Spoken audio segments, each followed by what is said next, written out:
Good evening, তোমরা কেমন আছো? আমি খুবই ভালো আছি। আর আজ চলে এসেছি পূজার কেনাকাটা করতে। তো দেখো, পুজোতে আমার কেনা হয়ে গেছে। শাড়ি কিনেছি, ছেলে জামা কিনেছি, আর টুকিটাকি কাউকে দেওয়ার আছে সেগুলো কেনা হয়ে গেছে। তো তোমাদের দাদাভাই একটা প্যান্ট কিনেছে, ওই জন্য এখন ছেলেদের সেকশনে আছি। খুব পা ধরে গেছিলো, তাই একটু বসেছিলাম। এখন যাচ্ছি, দেখি।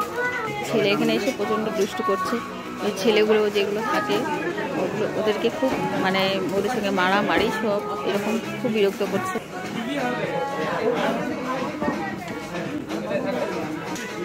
দেখো, তোমাদের দাদা ভাইয়ের প্যান্ট দেখছে।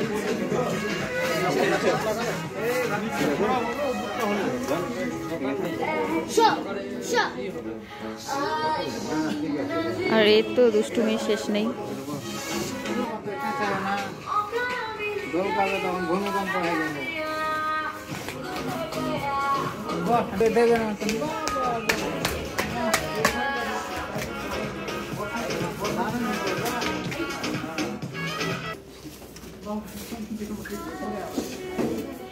কি রে?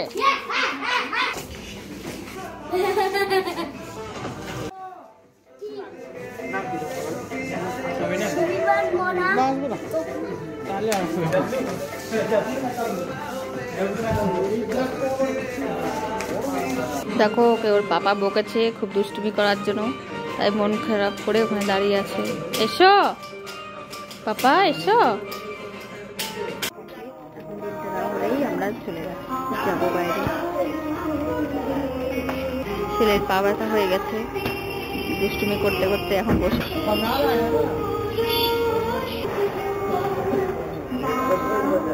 আর ও নিচে উপরে যেখানেই যাচ্ছে ছেলেগুলো সেখানে গিয়ে ওরাও ওর পেছনে খুব লাগছে।